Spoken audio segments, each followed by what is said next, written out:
આજે જોવા જઈએ તો ગુજરાતમાં ઠેર ઠેર દારૂની હાટડીઓ ચાલે છે.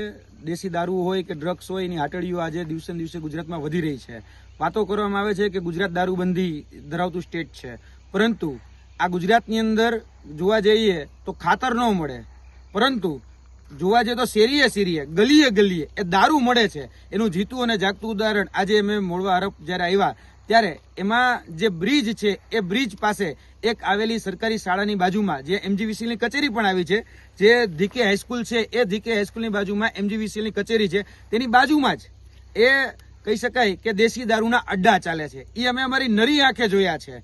એક જગ્યાએ જોવા જઈએ તો ઉપર આપણે વીજ લાઈનનો કરંટ અને નીચે એક બીજો કરંટ જે કહી શકાય કે સામાન્ય વ્યક્તિને બરબાદ કરતો હોય એ દેશી દારૂના ડી ક્વોલિટીના દારૂના અડ્ડાઓ ચાલે છે. અને આ ડી ક્વોલિટીના દારૂ અડ્ડા ચાલે છે અને છતાં પણ મોડવા હડપના જે ધારાસભ્ય છે એ ધારાસભ્ય એવું કહેતા હંમેશા ફરતા હોય છે કે ભાઈ અહીંયા કોઈ જગ્યાએ દેશી દારૂ નથી મળતો, કોઈ જગ્યાએ દેશી દારૂની હાટડીઓ નથી ચાલતી, પરંતુ એને પોતાના જ મત વિસ્તારમાં મોડવા હડપમાં જે કહી શકે કે જે બ્રિજ છે, બ્રિજની બાજુમાં જે એમજીવીસીએલની કચેરી છે એ એમજીવીસીએલની કચેરી બાજુમાં જ જઈને જોઈ લેવાની છૂટ છે, ત્યાં દેશી દારૂના અડ્ડાઓ એ ચાલે છે. એટલે આપણે વિકાસની બહુ મોટી મોટી વાતો કરીએ છીએ કે દેશી દારૂ નથી મળતા એની વાતો કરીએ છીએ, તો અહીંયા ડી ક્વોલિટીનો દારૂ મળે છે અને એકદમ ખરાબ હદનો દારૂ ત્યાં આજે પણ અમે જોઈને આવ્યા છીએ. એટલે આ ખરેખર જેની કથની અને કરણીમાં જમીન આસમાનનો પડ છે. હાથીના દાંત દેખાડવાના અલગ અને ચાવવાના જેમ અલગ હોય છે. ભારતીય જનતા પાર્ટીના દેખાડવાના દાંત અલગ છે અને ચાવવાના દાંત અલગ છે.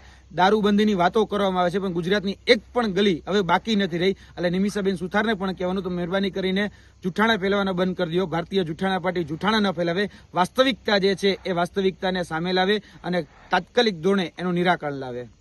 અને સંતોડ થી સંતરામપુર જે હાઈવે બની રહ્યો છે એની અંદર ભૂપેન્દ્રભાઈ પટેલ જે ખરા એમને રોડની સંતરોડથી સંતરામપુર ખાતે જે હાઈવે બની રહ્યો છે એમાં 3 વખત જાહેરાત કરવામાં આવી હતી અને 3 વખત અલગ અલગ ગ્રાન્ટ આપવામાં આવી હતી. લગભગ પહેલી જે જાહેરાત હતી એમાં 10 કરોડ રૂપિયાની ગ્રાન્ટ હોય, બીજી જે જાહેરાત હતી એમાં 120 કરોડ રૂપિયાની જાહેરાત કરવામાં આવી હતી અને ત્યારબાદ 670 કરોડની જાહેરાત કરવામાં આવી. પરંતુ આજ દિન સુધી એમાં નથી હજી કહી શકે નેશનલ હાઈવે બન્યો કે નથી સીસી રોડ સરખી રીતે કમ્પ્લીટ થયો. હવે દરેક વખતે જે છે એ લીપાપોથી કરવામાં આવે છે, એટલે ડામરના લીપા મારવામાં આવે છે, એનાથી વિશેષ કંઈ કરવામાં નથી આવતું. એટલે લગભગ 850 કરોડ રૂપિયા જે છે એ દર વખતે બેનરો ઉપર જાહેરાત કરવામાં આવે છે, પણ વાસ્તવિક રીતે જયારે વાપરવાના આવે ત્યારે વપરાતા નથી. એટલે આ ફક્ત ને ફક્ત ભારતીય જાહેરાત પાર્ટી છે જે હંમેશા જાહેરાતો કરે છે મોટી મોટી, પણ વાસ્તવિક રીતે ધરાતલ ઉપર જયારે વાત આવે ત્યારે ધરાતલ ઉપર એનું કામ દેખાતું નથી. અને દરેક વખતે વિકાસના નામની જે બણગા ફૂકે છે એ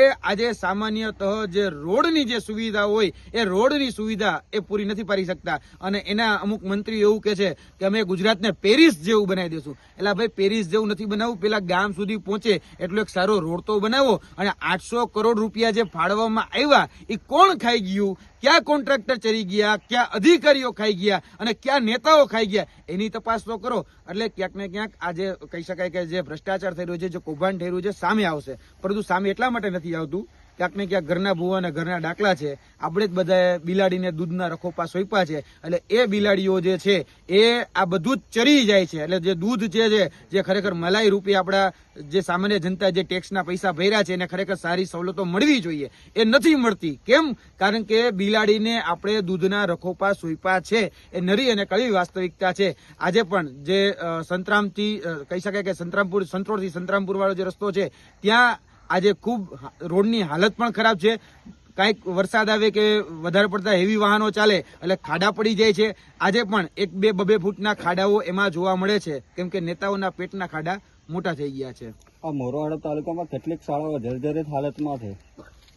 મોરવા હડપમાં જોવા જઈએ તો આજે પણ ઘણી બધી એવી શાળાઓ છે જે ખૂબ જર્જરિત છે. પૂર્વ શિક્ષણ મંત્રી પણ આના બાજુના મત વિસ્તારમાંથી આવતા હતા ત્યારે એને બહુ મોટા મોટા વાયદા વચનો કર્યા હતા કે ભાઈ અમે આ જે શાળાઓ છે એ શાળાઓને સારી સવલતો પૂરી પાડીશું, પરંતુ એના જ મત વિસ્તારની અંદર 106 એવી શાળાઓ હતી જે ફક્ત એક ઓરડામાં ચાલતી હતી.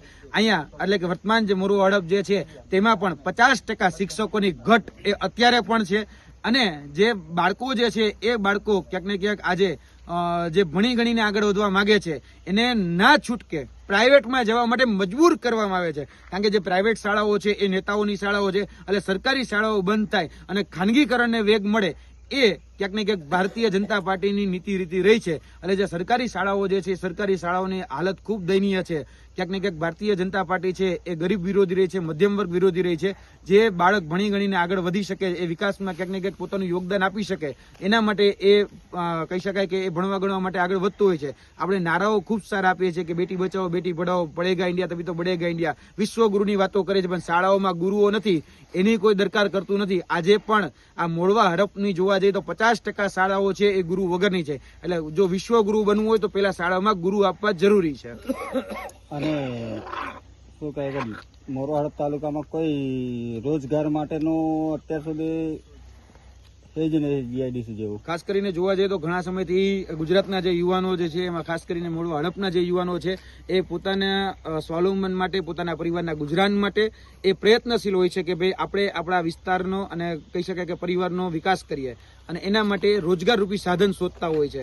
આજે સરકારી રોજગારી છે તો સરકારી રોજગારીમાં પેપરો ફૂટી જાય છે, ક્યાંક ને ક્યાંક વાલાદવલાની નીતિ અપનાવવામાં આવે છે, સરકારી હોય કે સહકારી, એ બધી જગ્યાએ પંચમહાલ ડિસ્ટ્રિક્ટ કોઓપરેટિવ બેંકની અંદર હમણાં તમે જોયું હશે કે જે સહકારી જે સંસ્થાઓ છે એની અંદર પણ વાલાદવલાની નીતિ અપનાવવામાં આવે છે.